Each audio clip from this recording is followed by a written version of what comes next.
السلام عليكم ورحمة الله وبركاته. جمهور أعظم نادي في الكون، جمهور النادي الأهلي العظيم، وهيفضل برضو الأهلي عالمي بشهادة جميع وكالات الأنباء العالمية وشهادة ديل بوسكي مدرب ريال مدريد السابق ونجم أسبانيا السابق اللي فاز مع الريال ب2 دوري أبطال أوروبا. بيقول سير المباراة لا يعبر عن النتيجة، بس للأسف إعلامنا إحنا شايف حاجة تانية. الإعلام بتاعنا بدل ما يطلع يتكلم في الإيجابيات اللي في المباراة، طالع بيهاجم الأهلي ولاعيبته ومدربه سم في العسل.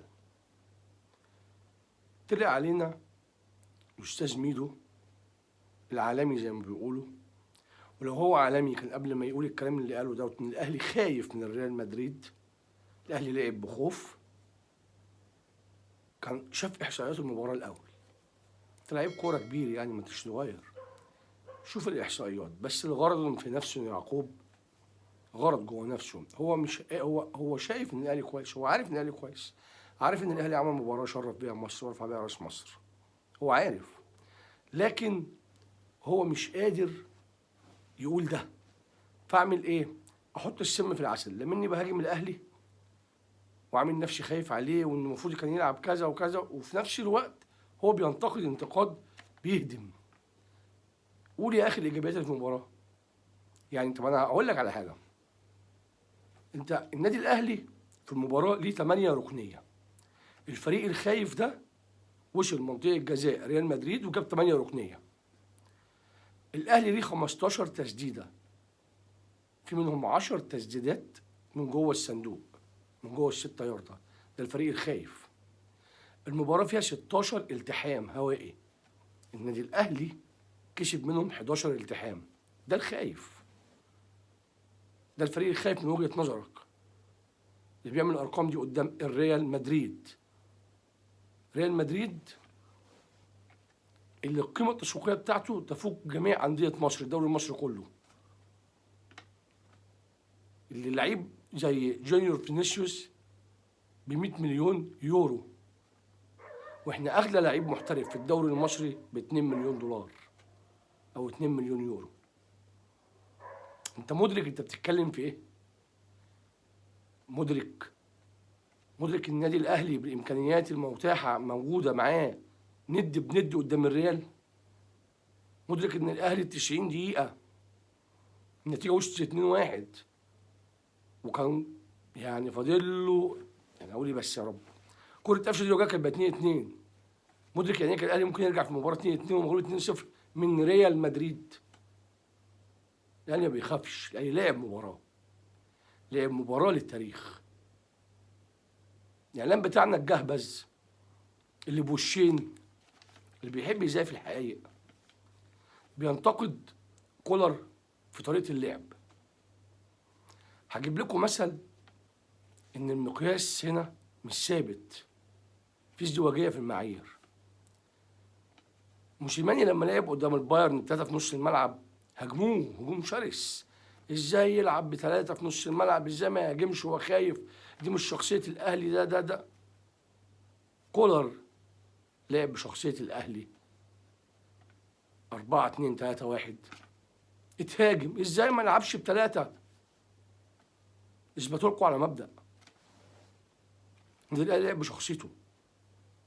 النادي الأهلي الشوط الأول كان هيطلع 0-0 لولا خطأ من الدفاع. الأهلي لعب بشخصيته. انتوا عايزين توصلوا لإيه؟ بوختوا الكورة وطعموا الكورة. يا أخي ده النادي الوحيد اللي بيشرفكوا على مستوى مصر في المحافل الدولية. هو في نادي غيره بيطلع بره؟ في نادي غيره بيروح كأس العالم للأندية؟ في نادي غيره بيوصل لنهائيات بطولة أفريقيا بغض النظر كسبها أو ما كسبهاش؟ النادي الأهلي اللي انتوا بتهاجموه دوت لعب في 10 أيام، باليوم السبت اللي جاي هيبقى بيلعب 4 مباريات في 10 أيام. في غيرنا قاعد مريح وآخر ماتش مغلوب من فاركو. بتقارنوا إيه بإيه؟ طلع علينا بعد الجهابزة بتوع الزمالك اللي معرفش والله الناس دي ازاي في الوسط الرياضي وبتكتب ازاي ومعاهم قلم حر يكتبوا بيه كده يعني. ان الزمالك بيقول لك انا لو لعبت مع ريال مدريد كنت عدلت معاه. يا اخي كنت تكسب فاركو الاول بدل ما تشيل منه ثلاثه. وبعدين ما احنا جبنا، ما انت جبت اتلتيكو مدريد في المئويه بتاعتك هنا واداك 4-1 في استاد القاهره. بس كلام يعني. انتوا بترجعوا تقولوا ان احنا بنعمل تعصب. ما هو يا جماعه، ما احنا لو ما لقيناش تصريحات عبيطه زي دي ترد عليها مش هنطلع نتكلم. ما هو انتوا بتقولوا كلام بصراحه لازم يترد عليه. نرجع بقى لحته النادي الاهلي كان خايف. مجله سكر عملت تقييم للاعبي النادي الاهلي، ونشوف التقييم ده ينطبق على لعيبه خايفه ولا لعيبه كانت ند بند في المباراه. والكلام ده بيتوافق مع تصريحات بوسكي لما قال نتيجة المباراة لا تعبر عن سيرها، وده مدرب عالمي واخد مع الريال 2 دوري أبطال أوروبا ومسك منتخب أسبانيا، حد يعني فاهم كورة. زي اللي عندنا هم فاهمين كورة، بس هم للأسف يعني الموضوع بالنسبة لهم أنا ما ينفعش أقول الأهلي كويس. أنا ما ينفعش، إزاي أقول الأهلي كويس؟ نشوف تقييمات اللاعبين كده مع بعض. المجلة ادتهم إيه؟ ادت الشناوي 8/10، ادت هاني 6.8، ادت عبد المنعم 6.8، متولي 6، علي معلول خد 7، ديانج خد 7، سولية 6.5، قفشه 6.5، شحات 8 رغم انه ما كملش المباراه، عبد القادر 7، حمدي فتحي نزل بديل ربع ساعه اللي لعبها او تلت ساعه اللي لعبها واخد فيها 6.5، طاهر الوقت اللي لعبه خد فيه 6.5، بيرسي تاو الوقت اللي لعبه خد 6.5، كهربا 7. دي تقييمات مجله ملهاش اهداف، ملهاش اجندات، مش هدفها تهد في الكيان. انت طالع بتقول لي بتحللوا ماتش في التلفزيون البرامج الرياضيه بتاعتنا اكن الاهلي مثلا كان بيلاعب فاركو، مع احترامي ليهم والله، ولا انبي، ولا مباراه في الدوري المصري عموما يعني. يا جماعه الاهلي كان بيلاعب ريال مدريد. انتوا بتطلبوا ايه؟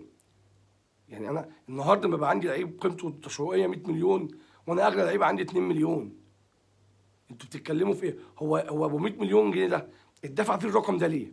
100 مليون دولار اتدفع فيه الرقم ده ليه؟ الناس عبيطه بترمي فلوسها كده وخلاص، ولا عارفه هي بتجيب ايه؟ فروقات معروفه.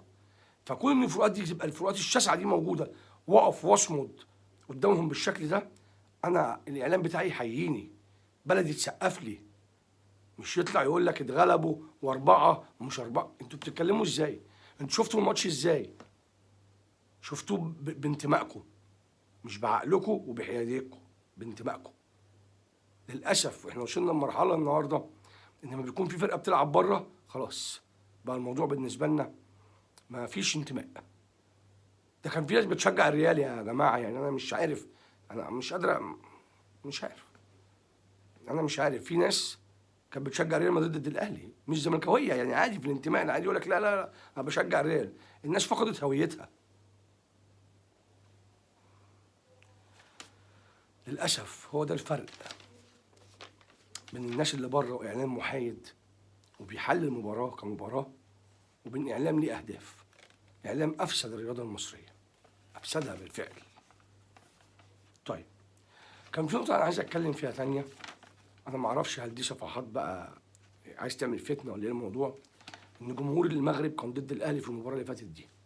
الكلام ده ما حصلش اطلاقا اطلاقا. قصه ببساطه يا جماعه، ريال مدريد فريق عالمي لجمهوره في كل حته. ريال مدريد في جمهور في الوطن العربي بيشجعه. المسافه بين المغرب واسبانيا قريبه جدا، في جماهير جت بالالافات للنادي الملكي. معروفه، انت بتلاعب ريال مدريد بطل اوروبا واحسن نادي في العالم. ليه خدناها في حته جمهور المغرب ما كانش بيشجعك؟ ده جمهور ريال مدريد اللي جاي وراه. ولو افترضنا جدلا يعني ان في بعض المغاربه شجعوا الفريق الملكي، حريه شخصيه. ما انت عندك مصريين وشجعوا ريال مدريد. هو ليه عايزين نعمل ازمه وعايزين نعمل مشكله؟ يعني استقيموا وارحمكم الله يا جماعه بالله عليكم. يعني انا مش يعني انا مش عارف اقول ايه بصراحه. يعني بصراحه انا الواحد بيحاول يبقى متحفظ في كلامه عشان ما يطلعش لفظ يبان فيه ان انا مش بحترم الناس اللي بتسمعني. بس بصراحه في مواضيع كده بتبقى عايزه يترد عليها بابشع الالفاظ. نرجع بقى للمباراه. قصه كولر. كولر مدرب عظيم بجد، لعب بشخصيه الاهلي، لعب مش خايف من المباراه. بس هي المشكله وضحت في ايه؟